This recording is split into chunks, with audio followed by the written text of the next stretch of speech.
Hello YouTube, Makarov9 here.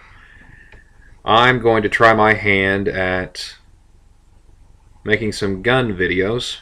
I've got quite a few of them, and I thought now's as good a time as any to start making some videos. Not like there's a shortage of videos on YouTube for guns, but what are you going to do?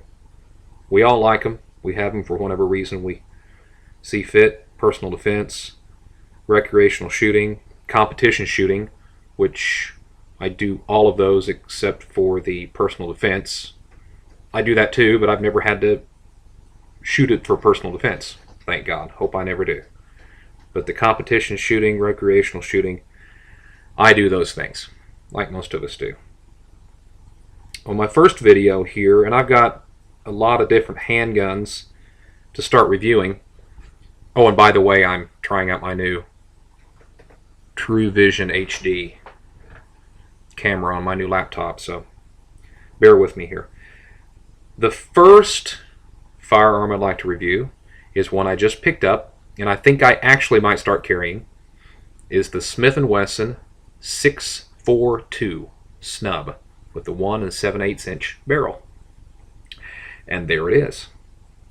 It's the AIRWEIGHT model, which is the 642. Now they make it in a 357 mag and a 38 special. This happens to be the 38 special plus P, which means that you can shoot standard pressure at 38 special, or if you feel fit to shoot the plus P or plus pressure rounds, which would be something like 158 grain jacketed hollow point for personal defense if you want to carry it in a waistband holster or something for concealed carry, which this gun is great for. It's small, it's only about 15 ounces empty, and it's about 17 ounces, maybe a hair less than that, fully loaded with 5 rounds of whatever grain 38 special you choose to put in it. I was immediately impressed with this gun when I took it out of the box, with how light it is. And the trigger pull is nothing to, write home about. But then again, you don't want a 3-pound trigger pull on a 15-ounce concealed carry revolver.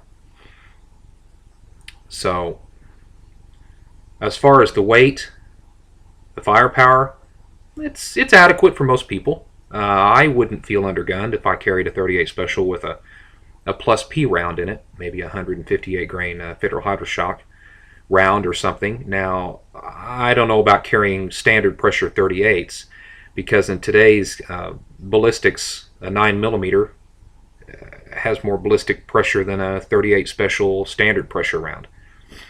But I guess either or of those is fine if you're trying to save your life. I mean, you're just pointing and shooting anyway. But I'd rather have something with a little bit more punch and not quite the 357 Magnum round. Now, I have some of those, and I can carry a 357 mag, but I don't want the weight, and I don't particularly want the recoil. I'd rather have this, actually, which is one reason why I might just start carrying it.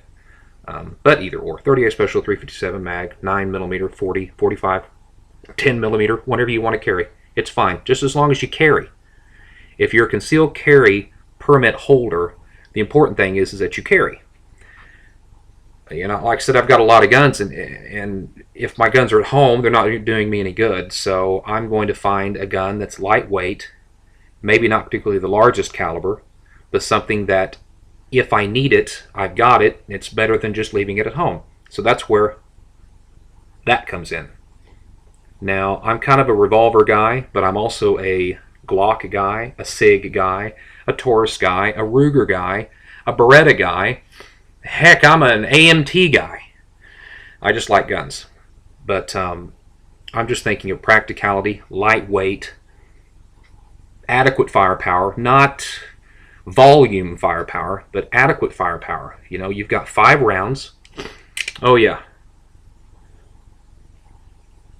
It's empty. Of course, I wouldn't be pointing a gun at myself like this if it wasn't empty.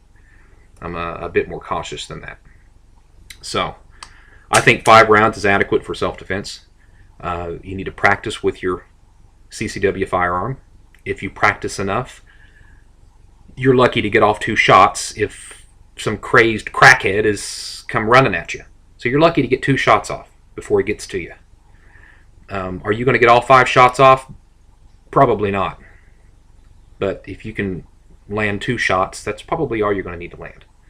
And maybe all you get a chance to shoot. So high capacity 17 round, 20 round Glocks, they're fine. I carry them. I've carried them in the past. I've got my Glock 19 on my side now.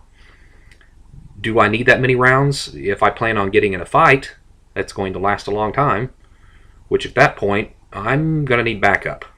I don't want to be in that fight. You're lucky to get off 2 shots, and that's where I think a 5-shot revolver is more than adequate for most people.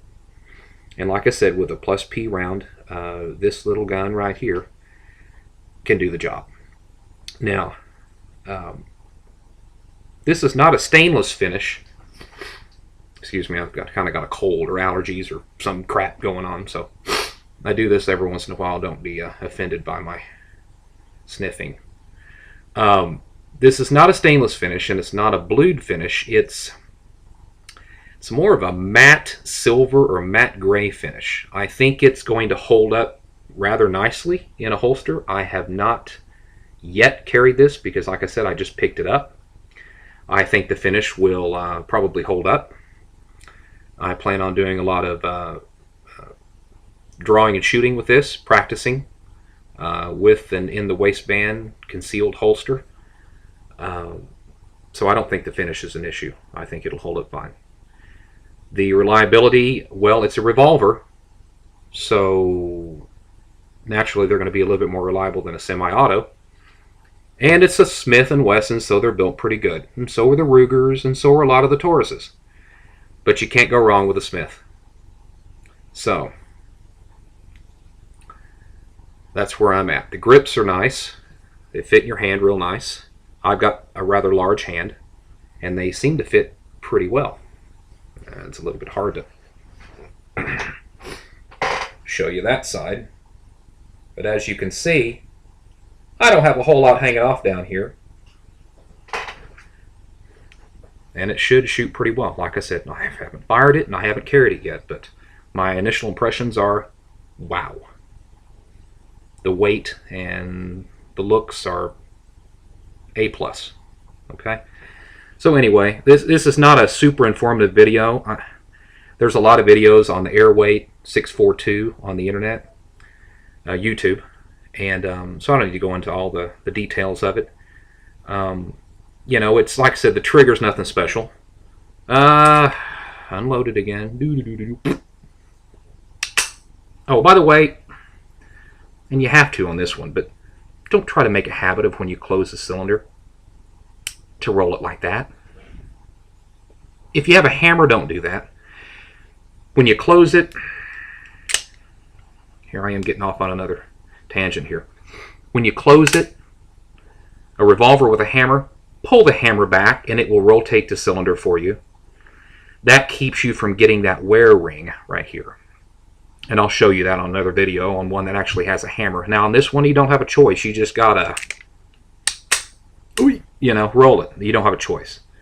It's going to get the turn ring no matter what because the hammer is shrouded, which brings me to another point. This gun can be fired in a coat pocket, in jeans pocket, put it in your front pocket, carry it like that. You don't have to present this firearm to fire it. You can shoot it in your pants. You can shoot it in your jacket. It has no hammer, has nothing to get snagged or caught on anything. It's got a rather low profile front blade versus some revolvers. So you know what? You don't have to present this firearm if some crazy freak face comes running at you and your wife when you're out coming out of a restaurant or something and he's got a friggin' knife in his hand. You don't even have to pull this gun out of your pocket. If you happen to have this in a pocket holster in your front slacks pocket or something, just friggin' reach down and just, you know, right through your front pocket. It don't matter. That round's going to go through your cotton pants just fine. So you don't have to, freeze, sucker! You know, you could just, bang! You know, And the dude's like, freaking, I don't know where that came from. Well, it came from my pants. And it was from one of these. So that's my point. No hammer, kind of nice. A lot of people like that. So that's another plus to this gun. Is nothing to get snagged on any clothing. Hardened hammer here, so it's real durable. Anyway, okay, I've blabbed enough about this gun, but it's a good concealed carry option. Reliable, adequate firepower. 5 rounds is really good enough. Now you can carry more if you want to, which I always advise people maybe to carry an extra few rounds is fine. But to carry 4 mags with 17 rounds in them, you're going to war. I don't think you need to carry that many. This one is cut from moon clips, so it has no lock. This was originally purchased by an OSBI agent here in Oklahoma, and only police officers can order these. So this is a no lock 642 cut from moon clips, and a moon clip is this. Can you see that? Looks like a throwing star, doesn't it? Use that as a weapon too. A moon clip basically fits your rounds in like that, and instead of a speed loader to have to dispose of once you load your cylinder, a moon clip stays on the round. Once the round is fired, it stays on the empty casing. Once you eject this, it all comes out still looking the same. The only difference is the bullet in the end has been shot out the front of this. So, like this. No, I'm not going to shoot myself in the face. I'm just going to show you here. See if I can do this on the camera. See how that slides in there? Stays in there just like that. And I left one round out here to show you how, how it fits in there. To eject, yoink, just like that. So moon clips are kind of cool. You can see how that, can you see that? Can you see how those are cut out right there? That's where it fits in. And those are moon clips. Now, anybody that knows anything about revolvers knows about moon clips, but if you've never heard of that, that's what a moon clip is. Pretty cool. Carry an extra 5 rounds in a moon clip in your pocket, not a big deal. Okay, 10 rounds, heck, 10 rounds is all you need. Okay? If you need more than 10 rounds, man, you're freaking getting in your car and running over the guy or something. You need to find something else besides this. So, anyway. Well, thanks everybody for putting up with me. Smith & Wesson AIRWEIGHT 642, 15-ounce gun, unloaded, less than 17 ounces with 5 rounds of whatever pressure ammo 38 special you want to put in it. Great, great option for concealed carry. I'm going to start carrying this, and it might replace my Glock 19 for my daily carry throughout the week. Who knows? I'm going to carry it a while, see how I like it. But thank you, YouTube. First video. I hope I didn't annoy you too much. I'm going to have a lot more videos. I've got Glocks, SIGs. Actually, do I have any SIGs left? Yeah, I've got 1 SIG left. I've got some Glocks. I've got some old revolvers. I've got, what else do I have? I have some really cool little 22 long rifle pocket pistols. So I've got a North American Arms 22 Magnum. I'm going to try to do reviews on all those if you're not annoyed with me at this point. Okay? Okay, well, thank you. Smith & Wesson 642. Go out and get it. Man, they're only like $379. It's not going to break the bank. And there it is. See ya.